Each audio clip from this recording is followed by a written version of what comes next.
Srinivas. Information Srinivas.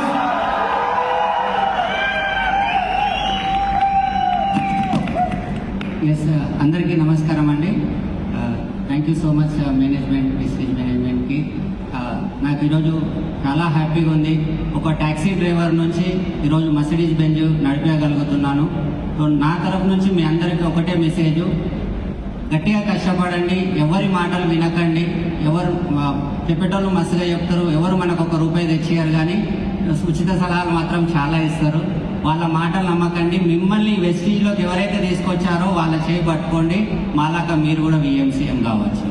So నాకు చాలా గర్వంగా అనిపిస్తుంది. ఒక ట్యాక్సీ డ్రైవర్ నుంచి నేను ఒక ₹1,00,00,000 వరకు కార్లు కొనుక్కోగలిగాను. అంటే బెంజ్ కారు, WRV కారు, మొన్న రీసెంట్గా తీసుకున్న ఇంకో కారు టైగూన్ కారు.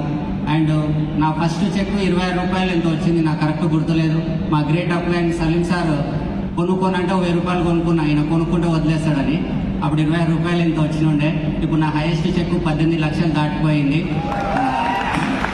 అండ్ ఒకప్పుడు కష్టాలుండి ఇల్లు అమ్ముకున్న, హైటెక్ సిటీలో మా ఇల్లు ఉంటుండే. కానీ ఈరోజు నాకు హైదరాబాద్ చుట్టుపక్కల 4-5 ఫ్లాట్లు ఉన్నాయి. నాకు చాలా హ్యాపీ అనిపిస్తుంది. ఇల్లు లేదు కానీ బెంజ్ కారు ఉంది నా తాను. ఇల్లు నిమ్మలంగా కడతాం, తొందరగా ఉంది అనిపిస్తుంది. సో మా భార్య కూడా చాలా బంగారం కొనిచ్చాను. సో నేను మీకు ఒక స్టోరీ చెప్తాను, ఆ స్టోరీ చెప్పి క్లోజ్ చేస్తాను. ఒక వ్యక్తి అంట నడుచుకుంటూ స్వర్గంలోకి వెళ్ళిండంట. నాకు ఫేవరెట్ స్టోరీ ఇది. నడుచుకుంటూ స్వర్గంలోకి వెళ్ళిండు. స్వర్గంకి వెళ్ళాలంటే నడుచుకుంటూ వెళ్తారా, చనిపోతే వెళ్తారా? హలో, నడుచుకుంటూ వెళ్తే పోతారా, చనిపోతే వెళ్తారా? మీరు ఎప్పుడైనా వెళ్ళిండ్రా? మరి చనిపోతే అంటున్నారు, నో ప్రాబ్లం. అయితే ఆయన స్వర్గంలోకి వెళ్ళిండంట. వెళ్తే తర్వాత ఆయనకు తెలియదు ఇది స్వర్గం అని. అక్కడికి వెళ్ళిన తర్వాత ఒక పెద్ద చెట్టు ఉంటే ఆ చెట్టు కింద కూర్చున్నాడు. అయ్యో, నేను నడిచిపోయి బాగా అలసిపోయి వచ్చాను, కొంచెం ఆకలి అవుతుంది అన్నాగానే అది స్వర్గం కదా మనసులో అనుకోగానే అక్కడ ప్రత్యక్షమైందంట. పంచభక్ష పరమాణాలు వచ్చినాయంట. అట్లా చూసి అరే తినేసిండు. తినగానే చాలా అలసిపోయిండు కదా, తినగానే ఏమొస్తుంది? అందరికి అలవాటైన పని.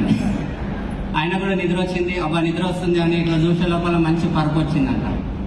పరుపు వచ్చినప్పుడు పడుకునేటప్పుడు ఆలోచన వచ్చింది, అరే నేను ఏది అనుకుంటే అది అవుతుంది. ఇక్కడ సడన్ గా దయ్యం వచ్చి నేను చంపేస్తే అనుకున్నాడంట. అది స్వర్గం కాదు, అనుకుంటే జరగాల వద్దా?